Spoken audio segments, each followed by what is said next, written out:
प्रदेश अध्यक्ष श्री तेवो संयुक्त रूपे स्वागत करशे। माननीय प्रधानमंत्री श्रीનું વિશિષ્ટ રૂપે અદ્ભુત મોમેન્ટો અર્પણ કરીને આપણે સૌ પણ તાળીઓના ગર્જન સાથે જોડાઈશું માનનીય પ્રધાનમંત્રી શ્રીના સ્વાગત અભિવાદનમાં।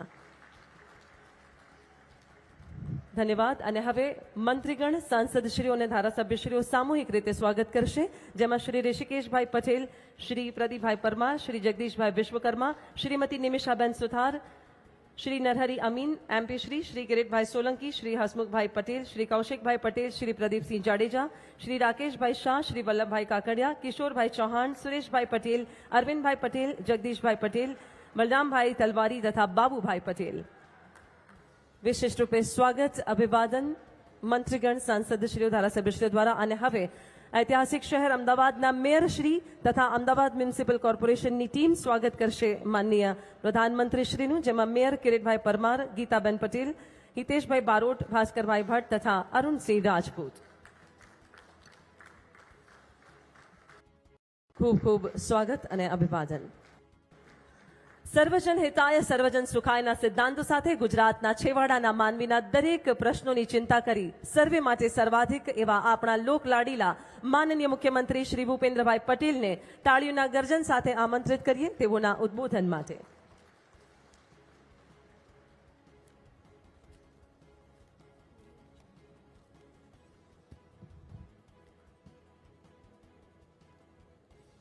અમદાવાદ ખાતે એશિયાની સૌથી મોટી સિવિલ હોસ્પિટલના રૂપિયા 1275 કરોડના વિવિધ પ્રકલ્પોના ખાતમુહૂર્ત અને લોકાર્પણ પ્રસંગે આપણી સૌની સાથે મંચ ઉપર ઉપસ્થિત વિશ્વ કક્ષાની અતિ આધુનિક વિવિધ આરોગ્ય સુવિધાના સ્વપ્નદ્રષ્ટા આદરણીય પ્રધાનમંત્રી શ્રી નરેન્દ્રભાઈ મોદી સાહેબ, નવસારીના સાંસદ તથા પ્રદેશ અધ્યક્ષ શ્રી સી.આર. પાટીલજી, राज्य सरकारना मारा साथी मंत्री श्री ऋषिकेशभाई पटेल, श्री प्रदीपभाई परमार, श्री जगदीशभाई विश्वकर्मा, निमिषाबेन सुथार, अमदावाद शहरना मेयर श्री किरीटभाई परमार, सांसद श्री किरीटभाई सोलंकी, श्री हसमुखभाई पटेल, श्री नरहरीभाई अमीन,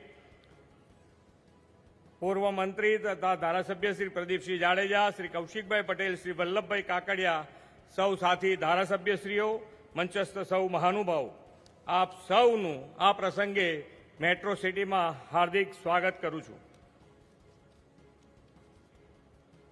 आज गुजरातनी जनता जनार्दननी आरोग्य सुरक्षा सुखाकारी माटेना 1295 करोड़ रूपियाना विविध प्रकल्पो, सुविधाओं और विकास कामों वडाप्रधान श्री नरेन्द्रभाई मोदी आपवाना छे। आदरणीय श्री नरेन्द्रभाई मोदी एवा लोकनेता छे કે જે લોકોની નાળ પારખીને તેમની જોઈતી સુવિધાઓ આપવાના સમયબદ્ધ આયોજન કરે છે। આજે આપણે જે મેડિસિટીનું આધુનિક સ્વરૂપ જોઈ રહ્યા છીએ તે આદરણીય નરેન્દ્રભાઈના વિઝનને આભારી છે। પહેલાના શાસકો આ હોસ્પિટલને માત્ર સારવાર સુવિધા કેન્દ્ર તરીકે જોતા અને મશીનો મૂક્યા એટલે વાત પતી ગઈ એવો અભિગમ ધરાવતા હતા। આદરણીય નરેન્દ્રભાઈએ સારવાર સુવિધાઓમાં मानवीय अभिगम अपनाव्यो। अहीं सारवार माटे रोज हजारों लोको आवता, केटलाय लोको अहीं कामकाज करता अने निवास पण करता। तेमणे आ आखी घटनाने दर्दी, दर्दीना सगावाला अने डॉक्टर्स तथा स्टुडंट्सना दृष्टिकोणथी जोई अने एटले ज आवी अद्यतन सुविधाभर मेडिसिटीना निर्माणनो विचार आप्यो। आना परिणामे आज अमदावाद मेडिसिटीमां अद्यतन सिविल होस्पिटल अने medical college, kidney hospital, cancer hospital, हृदयनी हॉस्पिटल, आंखनी हॉस्पिटल, डेंटल कॉलेज अने हॉस्पिटल, स्पाइन हॉस्पिटल अने नर्सिंग कॉलेज कार्यरत है। आ मेडिसिटी में दर्दीना सगाने रहवा जमवा माटेनी उत्तम सगवड़ो उपलब्ध है। डॉक्टर्स, मेडिकल स्टूडंट्स माटे एकोमोडेशन, नवी लेबोरेटरी सहितनु आधुनिक इंफ्रास्ट्रक्चर अहीं विकसाववामां आव्युं छे। गुजरातना प्रवासना त्रीजा दिवसे आज तेमना हस्ते आरोग्य रक्षा शक्तिना विकास कामोनी भेट मळवानी छे। अमदावादना मेडिसिटी ने रूपिया 1164 करोड़ना तेमज राज्यना अन्य जिल्लाओमां रूपिया 131 करोड़ना आरोग्य रक्षाना विविध विकास कामोनो लाभ मळवानो छे। अमदावाद सिविल मेडिसिटीनो विकास पण वडाप्रधानश्रीना नेतृत्वमां गुजरातनी विकास यात्रानी साथे साथे थयो छे।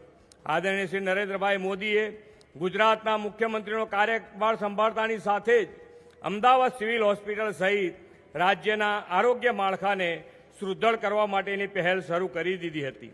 તેમણે આ સંકુલને વિસ્તાર આધુનિક સુવિધાઓ ઉમેરી સિવિલ હોસ્પિટલનું નવસર્જન કરી મેડિસિટી બનાવવાનું સપનું જોયું હતું, જે આજે સાકાર થઈ રહ્યું છે.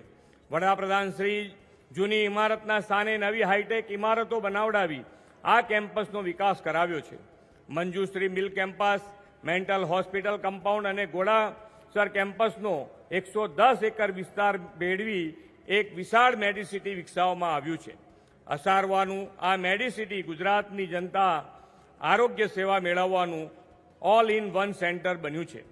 શહેરી, ગ્રામીણ, ગરીબ, વંચિત તમામ વર્ગના લોકોની આરોગ્ય સુરક્ષા માટે સરકાર પ્રતિબદ્ધ છે. વડાપ્રધાનશ્રીના નેતૃત્વમાં ગુજરાત ડબલ એન્જિન સરકારના લાભ મેળવી દરેક ક્ષેત્રે વિકાસ પામતું ગયું છે. કોરોના કાળમાં દેશ અને દુનિયાભરની નાની મોટી હોસ્પિટલોએ ઓક્સિજન પ્લાન્ટ લગાવવાના શરૂ કર્યા હતા. વડાપ્રધાનશ્રીના નેતૃત્વમાં આપણે રાજ્યની સમગ્ર આરોગ્ય પ્રણાલીને કોવિડ મહામારી સામે લડવાના કામે લગાડી હતી. તેમાં આ મેડિસિટી સિવિલ હોસ્પિટલનું સવિશેષ યોગદાન હતું. વડાપ્રધાનશ્રીના નેતૃત્વમાં દેશમાં કોરોના વિરોધી સ્વદેશી રસીનું નિર્માણ થયું અને વિશ્વનું સૌથી મોટું રસીકરણ અભિયાન પણ પાર પાડવામાં આવ્યું. મને કહેતા ગર્વ થાય છે કે કોરોના વિરોધી રસીકરણના દરેક તબક્કે ગુજરાત અગ્રેસર રહ્યું છે. દર્દીઓને નિઃશુલ્ક સારવાર માટે જે કામ ગુજરાતમાં થયું છે તેવું બીજે ક્યાંય નહીં થયું હોય. 2012માં આદરણીય વડાપ્રધાનશ્રીના નેતૃત્વમાં રાજ્યમાં મા યોજના શરૂ કરવામાં આવી અને 2014માં આ યોજના મા વાત્સલ્ય યોજના તરીકે મધ્યમ વર્ગના પરિવાર સુધી વિસ્તારવામાં આવી. હવે આ યોજનાને વડાપ્રધાનશ્રીએ દેશને આપેલી દુનિયાની સૌથી મોટી હેલ્થ એશ્યોરન્સ સ્કીમ પ્રધાન જન આરોગ્ય આયુષ્યમાન ભારત યોજના સાથે જોડી છે. ભારત સરકાર અને ગુજરાત સરકાર એમ ડબલ એન્જિન સરકારને પરિણામે ગુજરાતની 3000 જેટલી હોસ્પિટલોમાં 2700 જેટલી આરોગ્ય સેવાઓ દર્દીઓને કેશલેસ મળી રહી છે. લાખો ગરીબો અને જરૂરિયાતમંદ દર્દીઓને પીએમજેવાય મા યોજના દ્વારા ₹5 લાખ સુધીની સારવાર નિઃશુલ્ક મળે છે. સરકારે રાજ્યમાં મોતિયા અંધત્વ મુક્ત મહાઅભિયાન દ્વારા છેલ્લા 6 મહિનામાં જ 4.5 લાખ મોતિયાના ઓપરેશન કરી રેકોર્ડ સર્જ્યો છે. આરોગ્ય સુરક્ષાની કોઈ પણ પહેલ હોય, ગુજરાતે હંમેશા આદરણીય વડાપ્રધાન શ્રી નરેન્દ્રભાઈના માર્ગદર્શનમાં લીડ રોલ પ્લે કર્યો છે. રાજ્યની સ્વાસ્થ્ય પ્રણાલીને વધુ સુદૃઢ કરવા સરકારે શ્રેષ્ઠ ગુજરાત નામે પંચવર્ષીય પ્રોજેક્ટ માટે વર્લ્ડ બેંક સાથે MOU કર્યા છે. આ પ્રોજેક્ટ અંતર્ગત વર્લ્ડ બેંક ₹28 કરોડની લોન તેમજ વિવિધ ટેકનિકલ સહાય ગુજરાતને આપશે. વિશ્વમાં થતા આધુનિક અને સફળ આરોગ્ય કાર્યક્રમો, યોજનાઓ અને ઉપચાર પદ્ધતિઓની માહિતી આપણને મળશે, જેથી ગુજરાતમાં આપણે લોકોની વધુ સારી સેવા કરી શકીશું. ગુજરાતના સર્વગ્રાહી, સર્વસ્પર્શી અને સર્વસમાવેશી આરોગ્ય માળખાની આવી અનેક સાફલ્ય ગાથાઓ વડાપ્રધાનશ્રીના માર્ગદર્શનમાં ગુજરાતે સાકાર કરી છે. ગુજરાતમાં વિશ્વ કક્ષાની આરોગ્ય સુવિધાના પ્રણેતા આદરણીય શ્રી નરેન્દ્રભાઈ મોદી સાહેબની આગેવાનીમાં આ વિકાસ યાત્રાને હજુ આગળ લઈ જવાની છે.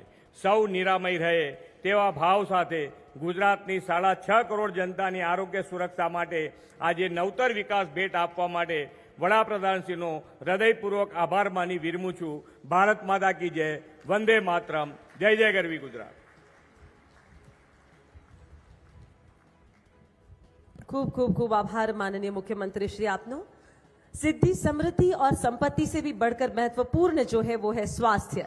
इसी सनातन सच को समझते हुए गुजरात सरकार ने जन जन के स्वास्थ्य एवं आरोग्य सुखाकारी के क्षेत्र को बेहतरीन सुविधाओं से सज्ज करने का सफलतम आगाज किया है, जिसके चलते राज्य में one Gujarat one dialysis chemo programme जैसी कई अनिवार्य सुविधाएं 1295 करोड़ के खर्च से तैयार की गई है, जिसका भूमि पूजन एवं लोकार्पण करवाने के लिए सदय निवेदन करते हैं इन परिकल्पनाओं के प्रेरक माननीय प्रधानमंत्री श्री नरेंद्र मोदी जी से.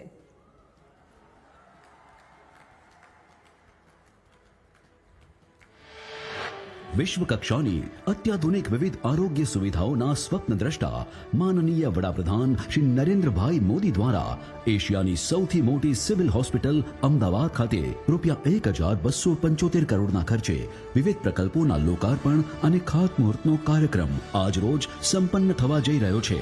જી હા, આરોગ્ય અને પરિવાર કલ્યાણ વિભાગ દ્વારા institute of kidney diseases and research centre Manjushri mill compound Asarwa અમદાવાદનું લોકાર્પણ।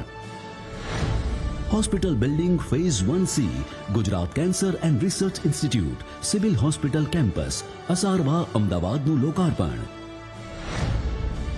હોસ્ટેલ બિલ્ડિંગ અને કાર્ડિયાક કેરની વિશ્વકક્ષાની સુવિધાનું U N Mehta heart hospital Asarwa Ahmedabad ખાતે લોકાર્પણ। New super speciality hospital GMERS medical college campus Sola અમદાવાદનું ખાતમુહૂર્ત। Medical college girls hostel civil hospital campus નું ખાતમુહૂર્ત। Rain Basera civil hospital campus Asarwa અમદાવાદનું ખાતમુહૂર્ત। સબ ડિસ્ટ્રિક્ટ હોસ્પિટલ ભિલોડા જિલ્લો અરવલ્લીનું ખાતમુહૂર્ત। સબ ડિસ્ટ્રિક્ટ હોસ્પિટલ અંજાર જિલ્લો કચ્છનું ખાતમુહૂર્ત। વન ગુજરાત વન ડાયાલિસિસ કાર્યક્રમ અંતર્ગત રાજ્યના દરેક તાલુકા અને છેવાડાના વિસ્તારો સુધી 188 નવા ડાયાલિસિસ સેન્ટરોનો શુભારંભ। ગુજરાત રાજ્યમાં જિલ્લા ડે કેર કીમોથેરાપી કાર્યક્રમ અંતર્ગત રાજ્યના વિવિધ જિલ્લામાં 22 નવા સ્થળોએ ડે કેર કીમોથેરાપી સેન્ટરોનો શુભારંભ। ભારતના માનનીય વડાપ્રધાન શ્રી નરેન્દ્રભાઈ મોદીના વરદ હસ્તે તથા શ્રી ભૂપેન્દ્રભાઈ પટેલ માનનીય મુખ્યમંત્રી ગુજરાત રાજ્ય, શ્રી ઋષિકેશભાઈ પટેલ માનનીય મંત્રી આરોગ્ય અને પરિવાર કલ્યાણ, તબીબી શિક્ષણ, જળ સંપત્તિ અને પાણી પુરવઠા વિભાગ, શ્રીમતી નિમિષાબેન સુથાર માનનીય રાજ્ય કક્ષાના મંત્રી આરોગ્ય અને પરિવાર કલ્યાણ, તબીબી શિક્ષણ, આદિજાતિ વિકાસની પ્રેરક ઉપસ્થિતિમાં આજ તારીખ 11 ઓક્ટોબર 2022 મંગળવારે સંપન્ન કરવામાં આવ્યું।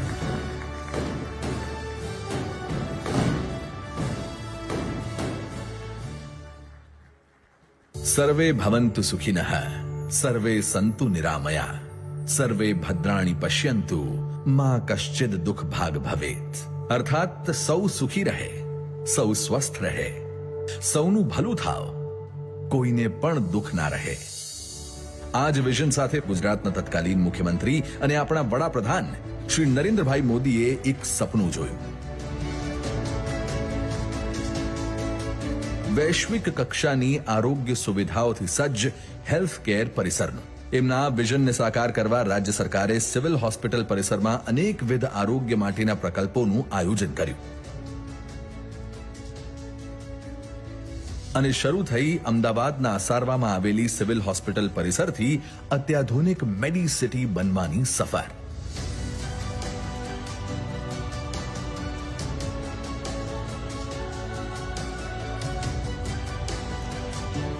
બારસો બેડનો સુપર સ્પેશિયાલિટી બ્લોક, માતા બાળ આરોગ્ય વિંગ, નવું trauma centre, UN Mehta heart hospital અને ગુજરાત કેન્સર રિસર્ચ ઇન્સ્ટિટ્યૂટમાં બેડ્સની સંખ્યામાં બમણાથી પણ વધુ વધારો, હૃદય રોગ, કેન્સર જેવા રોગોની સારવાર માટે અત્યાધુનિક સાધનો મારફતે સારવાર, તેમજ કિડનીના રોગો માટે એક સાથે 62 જેટલી ડાયાલિસિસ થઈ શકે તેવી સુવિધા।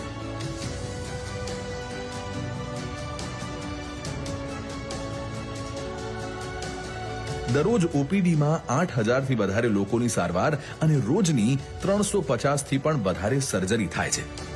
આજે ₹2500 કરોડના ખર્ચે વિકસેલું આ મેડિસિટી લાખો દર્દીઓને દિવસ રાત સેવા આપે છે।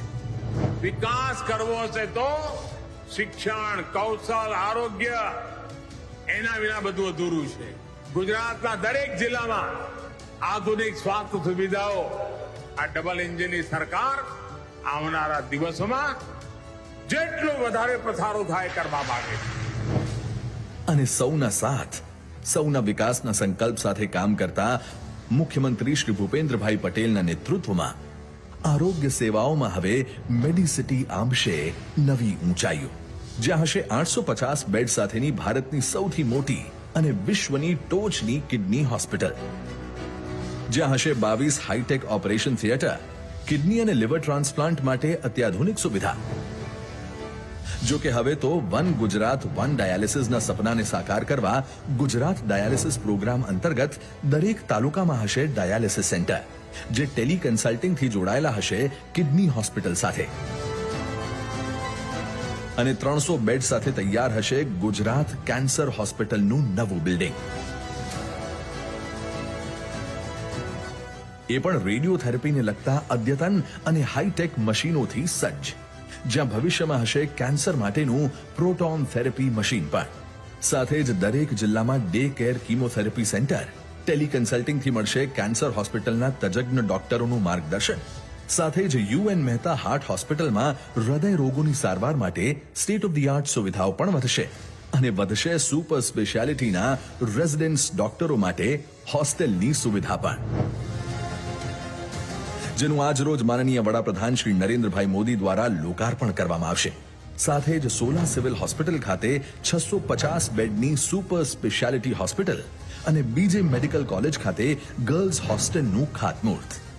દર્દીઓ સાથે હોસ્પિટલ આવતા સગા સંબંધીઓ માટે રેન બસેરા અને કચ્છના અંજાર જેવા અંતરિયાળ વિસ્તારમાં સીએચસીને અપગ્રેડ કરી સબ ડિસ્ટ્રિક્ટ હોસ્પિટલની બિલ્ડિંગનું ખાતમુહૂર્ત, તેમજ અતિ પછાત અને આદિજાતિ વસ્તી ધરાવતા ભિલોડા કોટેજ હોસ્પિટલને અપગ્રેડ કરી સબ ડિસ્ટ્રિક્ટ હોસ્પિટલના બિલ્ડિંગનું ખાતમુહૂર્ત સહિત ₹544 કરોડના ખર્ચે બનનારા વિવિધ પ્રકલ્પોનું ખાતમુહૂર્ત કરવામાં આવશે. ગુજરાતમાં વધતી આરોગ્ય સુવિધાઓ અને સ્વસ્થ નાગરિકો પ્રમાણ છે ડબલ એન્જિન સાથે ચાલતી વિશ્વાસથી વિકાસની યાત્રાની સાફલ્ય ગાથાનું. જય જય ગરવી ગુજરાત.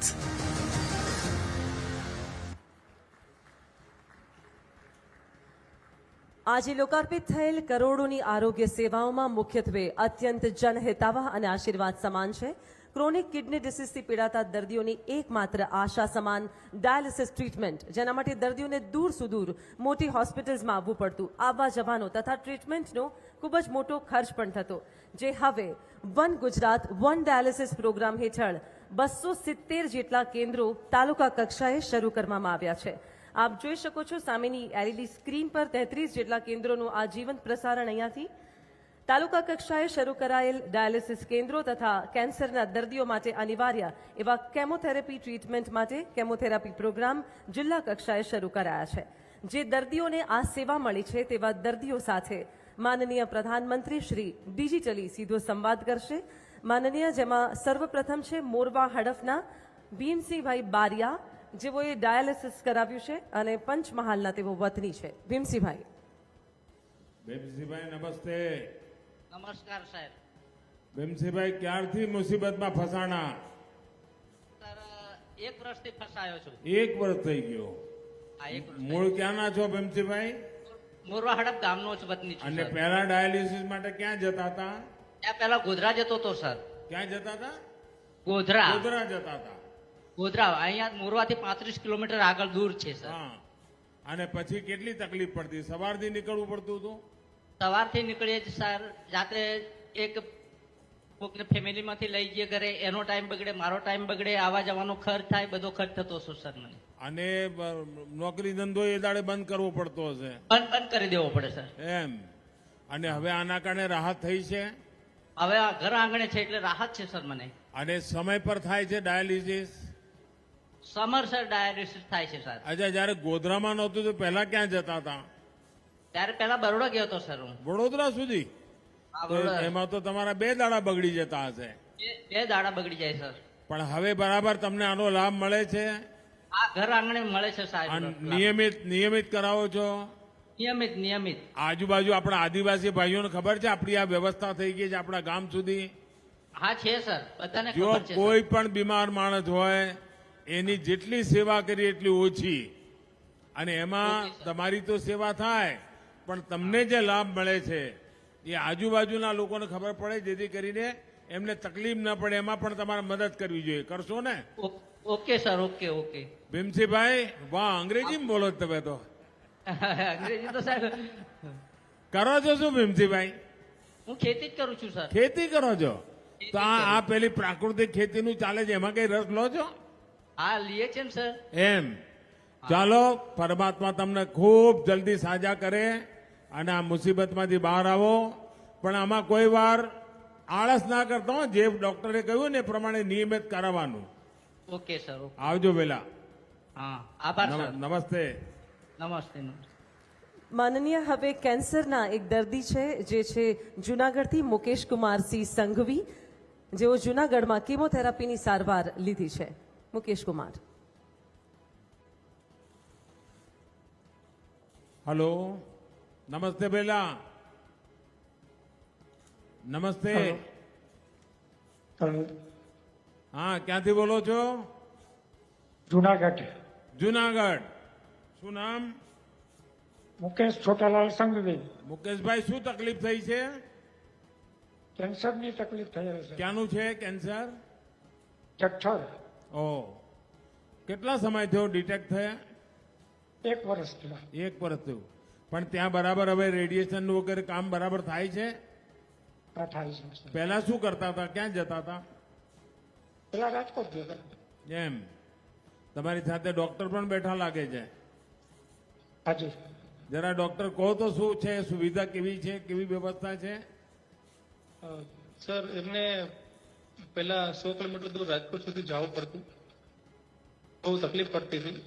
એ પછી શરૂઆતમાં નિદાન ત્યાં થયેલું. એના પછી આપણે અહીં જુનાગઢમાં જ કિમોથેરાપીની વિવિધ સારવાર આપવામાં આવે છે અને ત્યારથી એને ઘણું સારું છે. વજનમાં પણ ઓલમોસ્ટ 10-15 કિલોનો ફાયદો થયેલો છે. બધી જ સારવાર મા કાર્ડ ઉપર અવેલેબલ છે, પીએમ જોઈ કાર્ડ ઉપર. એટલે કાંઈ પણ પ્રકારનો ખર્ચો નથી થતો. ખાસ તો માનસિક, શારીરિક અને આર્થિક રીતે કાંઈ પણ તકલીફ થતી નથી. ક્યારે પણ કાંઈ પણ તકલીફ હોય તો મારા નંબર ઓલરેડી હું આપું જ છું, તો ડાયરેક્ટ કોન્ટેક્ટ કરી લે. અને ઝીણી મોટી તકલીફ હોય તો પણ બધું જ શક્ય થઈ જાય છે. મુકેશભાઈ, આપણે ગુજરાતમાં ઠેર ઠેર વ્યવસ્થા ઊભી કરી રહ્યા છીએ, પણ આપણે પરમાત્માને પ્રાર્થના કરીએ કે કોઈને આવી ગંભીર બીમારીઓ આવે નહીં. તમે પણ જલ્દી સાજા થઈ જાઓ અને તમે પણ લોકોને કહો કે ભાઈ કેટલી કાળજી રાખવી પડે. નહીં તો આપણા ગુજરાતમાં, ખાસ કરીને અમારા કાઠિયાવાડમાં, હું જ્યારે અહીંયા હતો ત્યારે કાયમ કહેતો કે ભાઈ આ માવો ખાવાનું બંધ કરો, હવે આ ગુટકા બંધ કરો. આ બધી મુસીબતોથી આપણે પહેલા જ બધું સાચવવાનું. પણ મુકેશભાઈ, હવે મુસીબત આવી જ ગઈ છે તો મુકાબલો પણ કરવાનો અને સરકાર તમારી જોડે છે. હાજી. ચાલો, તબિયત સાચવજો પેલા. જય જિનેન્દ્ર. જય જિનેન્દ્ર. જય જિનેન્દ્ર.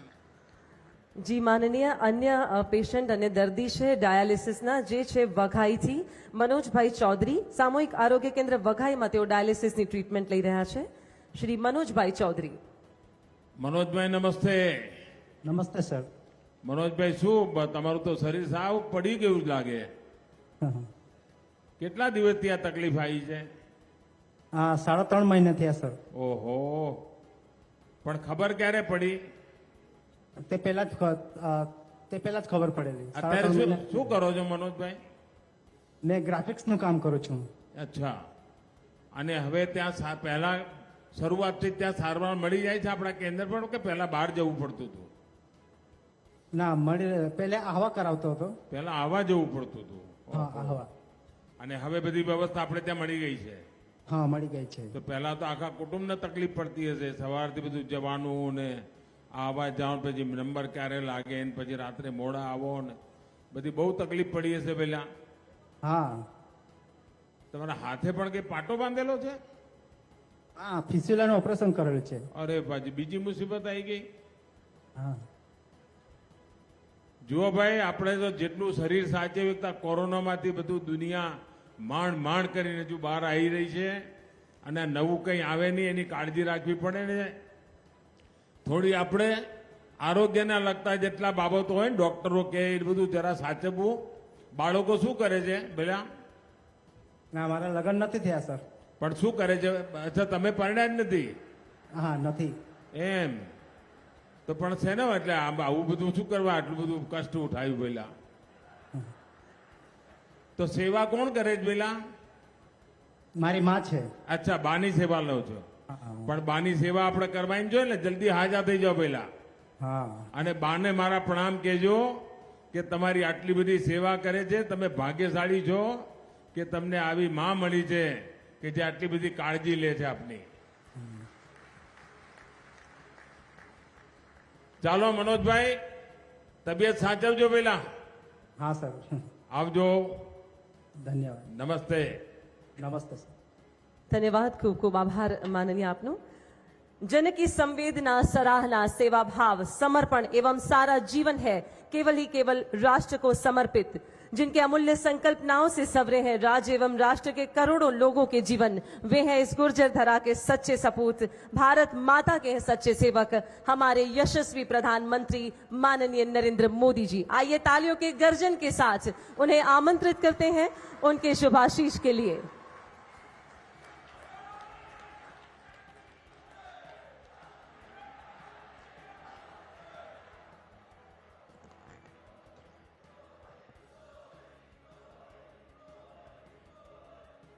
નમસ્તે ભાઈઓ.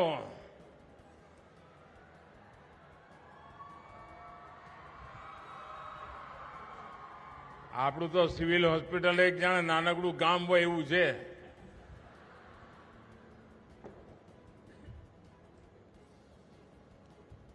आज गुजरात की स्वास्थ्य सुविधाओं के लिए एक बहुत बड़ा दिन है.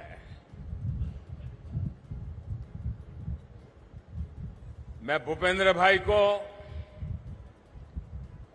मंत्री परिषद के सभी साथियों को, मंच पर बैठे हुए सभी सांसदों को, विधायकों को, कॉरपोरेशन के सभी महानुभावों को इस महत्वपूर्ण कार्य को आगे बढ़ाने के लिए और तेज गति से आगे बढ़ाने के लिए बहुत बहुत शुभकामनाएं और धन्यवाद करता हूं. दुनिया की सबसे एडवांस मेडिकल टेक्नोलॉजी,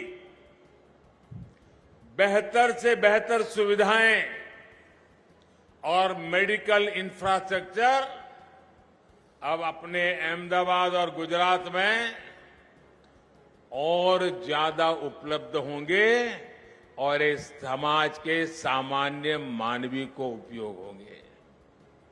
जो प्राइवेट अस्पताल में नहीं जा सकते हैं, ऐसे हर किसी के लिए ये सरकारी अस्पताल, सरकारी टीम 24 घंटे सेवा के लिए तैयार रहेगी. भाई बहनों, 3-3.5 वर्ष पहले मुझे यहां इस परिसर में आकर के 1200 बेड की सुविधा के साथ मैटरनल और चाइल्ड हेल्थ और सुपर स्पेशलिटी सर्विस की शुरुआत का सौभाग्य मिला था.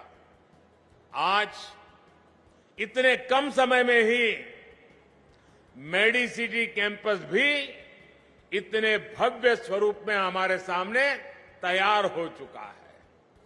साथ ही इंस्टीट्यूट ऑफ किडनी डिसीज और UN Mehta institute of cardiology, इसकी क्षमता और सुविधाओं का भी विस्तार हो रहा है. गुजरात कैंसर रिसर्च इंस्टीट्यूट की नई बिल्डिंग के साथ अपग्रेडेड बोन मैरो ट्रांसप्लांट जैसी सुविधाएं भी शुरू हो रही है. ये देश का पहला सरकारी अस्पताल होगा जहां साइबर नाइफ जैसी आधुनिक तकनीक उपलब्ध होगी. जब विकास की गति गुजरात जैसी तेज होती है तो काम और उपलब्धियों की इतनी ज्यादा होती है कि उन्हें कई बार गिनाना भी कठिन हो जाता है. हमेशा की तरह ऐसा बहुत कुछ है जो देश में पहली बार गुजरात कर रहा है. मैं आप सभी को और सभी गुजरात वासियों को इन उपलब्धियों के लिए बधाई देता हूं. विशेष रूप से मैं मुख्यमंत्री भूपेंद्र भाई पटेल और उनकी सरकार की भूरी भूरी प्रशंसा करता हूं जिन्होंने इतनी मेहनत से इन योजनाओं को सफल बनाया। आज स्वास्थ्य से जुड़े इस कार्यक्रम में मैं गुजरात की एक बड़ी यात्रा के बारे में बात करना चाहता हूं। ये यात्रा है तरह तरह की बीमारियों से स्वस्थ होने की। अब आप सोचेंगे अस्पताल में कार्यक्रम है, मोदी तरह तरह की बीमारियां क्या कह रहा है। मैं बताता हूं मैं कौन कौन सी तरह तरह की बीमारियां, मैं डॉक्टर नहीं हूं लेकिन मुझे ठीक करनी पड़ती थी। 20-25 साल पहले गुजरात की व्यवस्थाओं को बहुत सारी बीमारियों ने जकड़ा हुआ था। एक बीमारी थी स्वास्थ्य क्षेत्र में पिछड़ापन, दूसरी बीमारी थी शिक्षा में कुव्यवस्था, तीसरी बीमारी थी बिजली का अभाव, चौथी बीमारी थी पानी की किल्लत, पांचवी बीमारी थी हर तरफ फैला हुआ कुशासन, छठी बीमारी थी खराब कानून और व्यवस्था। और इन सारी बीमारियों की जड़ में सबसे बड़ी बीमारी थी वोट बैंक का पॉलिटिक्स, वोट बैंक की राजनीति। जो बड़े बुजुर्ग यहां मौजूद हैं, गुजरात की जो पुरानी पीढ़ी के लोग हैं, उनको ये सारी बातें अच्छी तरह याद है। यही हालत थे 20-25 साल पहले के गुजरात के। अच्छी शिक्षा के लिए युवाओं को बाहर जाना पड़ता था, अच्छे इलाज के लिए लोगों को भटकना पड़ता था, लोगों को बिजली के लिए इंतजार करना पड़ता था, भ्रष्टाचार और खस्ता हाल कानून व्यवस्था से तो हर दिन जूझना पड़ता था। लेकिन आज गुजरात उन सारी बीमारियों को पीछे छोड़कर आज सबसे आगे चल रहा है। और इसलिए जैसे नागरिकों को बीमारी से मुक्त करना, वैसे राज्य को भी अनेकों बीमारियों से मुक्त करने का ये मुक्त यज्ञ हम चला रहे हैं और हम मुक्त करने का हर कोशिश प्रयास करते रहते हैं। आज जब बात होती है हाईटेक हॉस्पिटल की, तो गुजरात का नाम सबसे ऊपर रहता है। जब मैं यहां मुख्यमंत्री था, मैं सिविल अस्पताल भी कई बार आता था और मैं देख रहा था मध्य प्रदेश के कुछ इलाके, राजस्थान के कुछ इलाके बहुत बड़ी मात्रा में उपचार के लिए सिविल अस्पताल आना पसंद करते थे। साथियों, अगर शिक्षा संस्थानों की बात, एक से बढ़कर एक यूनिवर्सिटी बात हो, तो आज गुजरात का कोई मुकाबला नहीं है। गुजरात में पानी की स्थिति, बिजली की स्थिति, कानून व्यवस्था की स्थिति अब सब सुधर चुका है। आज सबका साथ, सबका विकास, सबका विश्वास और सबका प्रयास वाली सरकार लगातार गुजरात की सेवा के लिए काम कर रहे हैं। साथियों, आज अहमदाबाद में इस हाईटेक मेडिसिटी और स्वास्थ्य से जुड़ी दूसरी सेवाओं ने गुजरात की पहचान को एक नई ऊंचाई दी है। ये केवल एक सेवा संस्थान ही नहीं है, साथ ही एक गुजरात के लोगों की क्षमता का प्रतीक भी है। मेडिसिटी में गुजरात के लोगों को अच्छा स्वास्थ्य भी मिलेगा और ये गर्व भी होगा कि विश्व की टॉप मेडिकल फैसिलिटीज अब हमारे अपने राज्य में लगातार बढ़ रही है। मेडिकल टूरिज्म के क्षेत्र में गुजरात का जो अपार सामर्थ्य है उसमें भी अब और वृद्धि होगी। साथियों, हम सभी अक्सर सुनते हैं कि स्वस्थ शरीर के लिए स्वस्थ मन जरूरी होता है। ये बात सरकारों पर भी लागू होती है। अगर सरकारों का मन स्वस्थ नहीं होता, नीयत साफ नहीं होती, उनके मन में जनता जनार्दन के लिए संवेदना नहीं होती, तो राज्य का स्वास्थ्य ढांचा भी कमजोर हो जाता है। गुजरात के लोगों ने 20-22 साल पहले तक ये पीड़ा बहुत झेली है और पीड़ा से मुक्ति के लिए हमारे डॉक्टर साथी, आमतौर पर आप किसी भी डॉक्टर को मिलने जाएंगे, ज्यादातर डॉक्टर 3 सलाह तो जरूर देंगे, 3 अलग अलग ऑल्टरनेट बताएंगे। पहले कहते हैं भाई दवा से ठीक हो जाएगा, फिर उनको लगता है ये दवा वाला तो स्टेज चला गया है, तो उनको मजबूरन कहना पड़ता है भाई सर्जरी के बिना कोई चारा नहीं है। दवा हो या सर्जरी, लेकिन उसके साथ वो घर वालों को समझाते हैं कि मैं तो मेरा काम कर लूंगा, लेकिन देखभाल की जिम्मेवारी आपकी है, आप पेशेंट को अच्छी तरह देखभाल करना, उसके लिए भी वो एडवाइज करते हैं। साथियों, मैं इसी बात को अलग तरीके सोचूं तो गुजरात की चिकित्सा व्यवस्था को सुधारने के लिए हमारी सरकार ने इलाज के इन तीनों तरीकों का इस्तेमाल किया। जो आप पेशेंट के लिए कहते हैं ना, मैं राज्य व्यवस्था के लिए ऐसा ही करता था जो डॉक्टर सलाह देते हैं।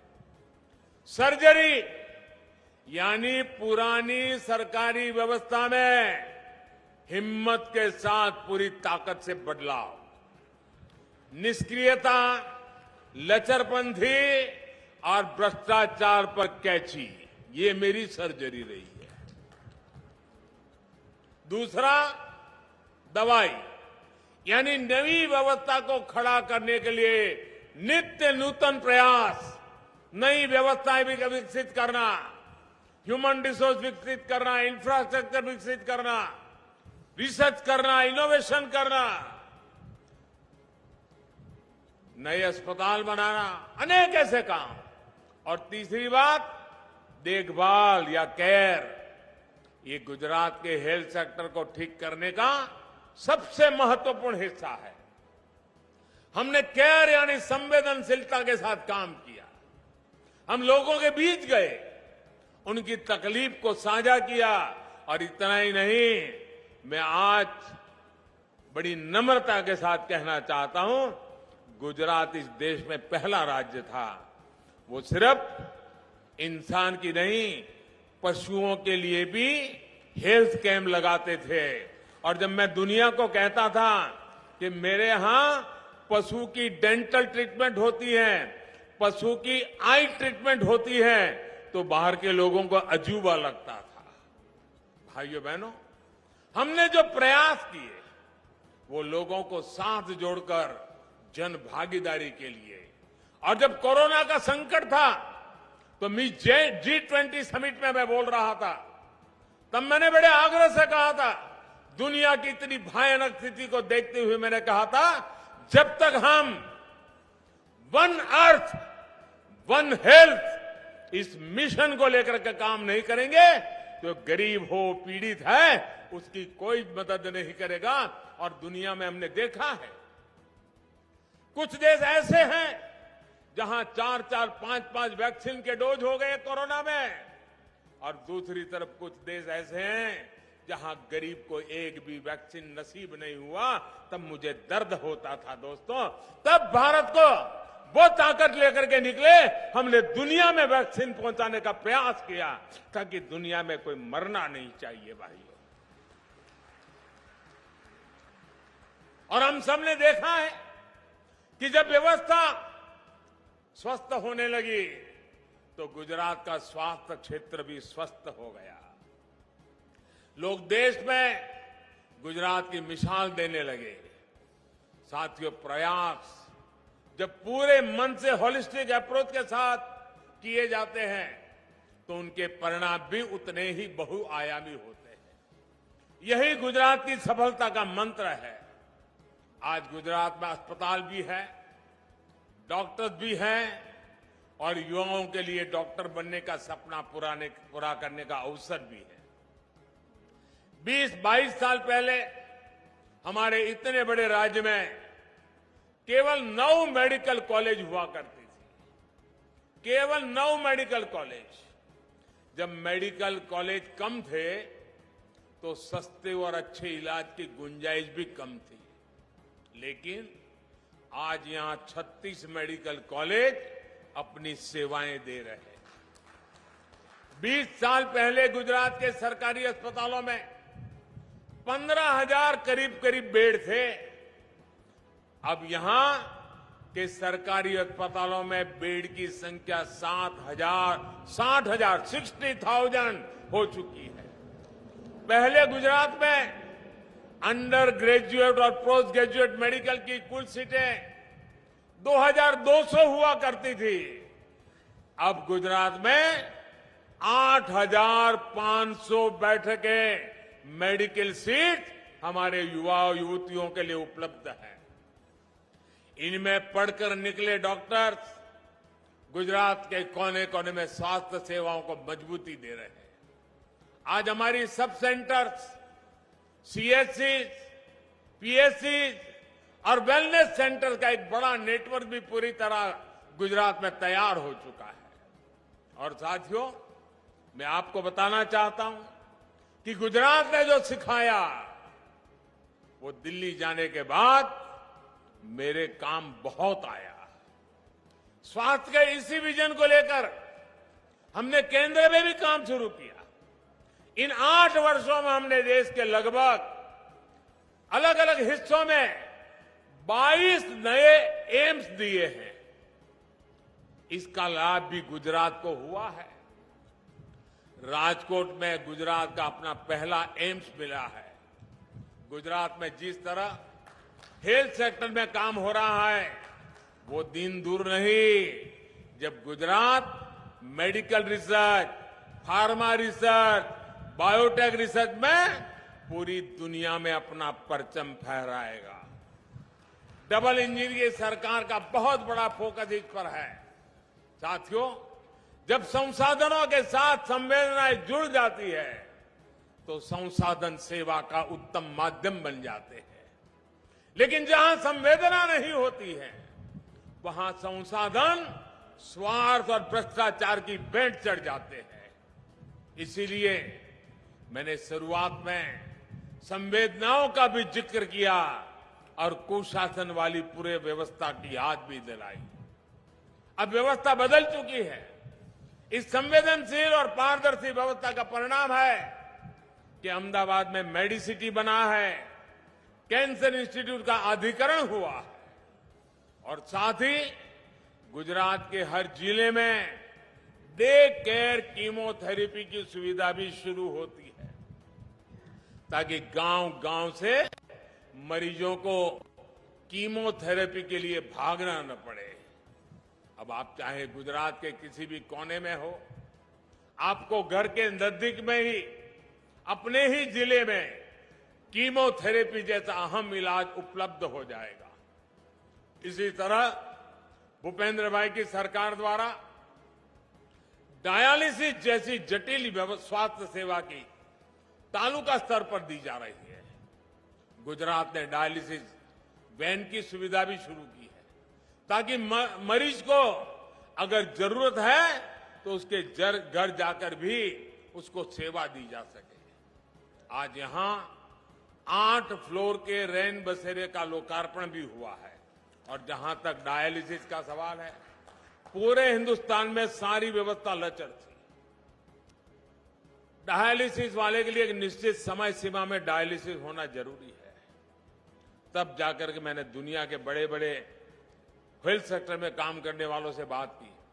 मैंने कहा मुझे मेरे हिंदुस्तान में हर जिले में डायलिसिस सेंटर बनाने हैं और जैसे गुजरात में तहसील तक काम जा रहा है मैंने देश में जिले तक डायलिसिस की व्यवस्था पहुंचाने का बड़ा बीठा उठाया और बहुत बड़ी मात्रा में काम चल रहा है। साथियों, मरीज के परिवार वाले जिन मुश्किलों से जूझ रहे होते हैं, उन्हें और तकलीफ का सामना ना करना पड़े, ये चिंता गुजरात सरकार ने की है। यही आज देश के काम करने का तरीका है, यही आज देश की प्राथमिकताएं हैं। साथियों, जब सरकार संवेदनशील होती है तो उसका सबसे बड़ा लाभ समाज के कमजोर वर्ग को होता है, गरीब को होता है, मध्यम वर्ग के परिवार को होता है, माताओं बहनों को होता है। पहले हम देखते थे कि गुजरात में मातृ मृत्यु दर, शिशु मृत्यु दर इतनी चिंता का विषय था, लेकिन सरकारों ने उसे किस्मत के नाम पर छोड़ रखा था। हमने तय किया कि हमारी माता बहनों के जीवन का प्रश्न है, इसका ठिकरा किसी के किस्मत पर नहीं फोड़ने दिया जाएगा। पिछले 20 वर्षों में हमने इसके लिए लगातार सही नीतियां बनाई, उन्हें लागू किया। आज गुजरात में माता मृत्यु दर और शिशु मृत्यु दर में बहुत कमी आई है, मां का जीवन भी बच रहा है और नवजात भी दुनिया में सुरक्षित अपना विकास की यात्रा पर कदम रख रहा है। बेटी बचाओ बेटी पढ़ाओ अभियान, इसके कारण पहली बार बेटों की तुलना में बेटियों की संख्या ज्यादा हुई है। दोस्तों, इन सफलताओं के पीछे गुजरात सरकार की चिरंजीवी और खिलखिलाहट जैसी योजनाओं की मेहनत लगी है। गुजरात की सफलता, ये प्रयास आज पूरे देश को मिशन इंद्रधनुष और मातृवंदना जैसी योजनाओं के जरिए मार्गदर्शन दे रही है। साथियों, आज देश में हर गरीब के मुफ्त इलाज के लिए आयुष्मान भारत जैसी योजनाएं उपलब्ध है। गुजरात में आयुष्मान भारत और मुख्यमंत्री अमृतम योजना एक साथ मिलकर गरीबों की चिंता और बोझ कम कर रही है। यही डबल इंजन सरकार की ताकत होती है। साथियों, शिक्षा और स्वास्थ्य ये दो ऐसे क्षेत्र हैं जो केवल वर्तमान ही नहीं बल्कि भविष्य की दिशा भी तय करते हैं। और उदाहरण के तौर पर अगर हम देखें, 2019 में सिविल हॉस्पिटल में 1200 बेड की सुविधा होती थी। एक साल बाद वैश्विक महामारी आई तो यही अस्पताल सबसे बड़े सेंटर के रूप में उभर कर सामने आया। उस एक हेल्थ इंफ्रास्ट्रक्चर ने कितने लोगों के जीवन बचाए। इसी तरह 2019 में अहमदाबाद में एएमसी एसवीपी हॉस्पिटल, उसकी शुरुआत हुई थी। इस अस्पताल ने भी वैश्विक महामारी से लड़ने में बड़ी भूमिका निभाई। अगर गुजरात में बीते 20 वर्षों में इतना आधुनिक मेडिकल इंफ्रास्ट्रक्चर तैयार न होता तो कल्पना करिए वैश्विक महामारी से लड़ने में हमें कितनी मुश्किल आती। हमें गुजरात के वर्तमान को भी बेहतर करना है और भविष्य को भी सुरक्षित रखना है। मुझे विश्वास है अपने विकास की इस गति को गुजरात और आगे बढ़ाएगा और ऊंचाई पर ले जाएगा और आपके आशीर्वाद निरंतर बनते रहेंगे और उसी ताकत को लेकर के हम और अधिक ऊर्जा के साथ आपकी सेवा करते रहेंगे। मैं आप सबको उत्तम स्वास्थ्य की कामना करता हूं और आप निरोगी रहे, आपका परिवार निरोगी रहे, यही मेरे गुजरात के भाइयों बहनों को शुभकामनाएं देते हुए मेरी वाणी को विराम देता हूं। बहुत बहुत धन्यवाद।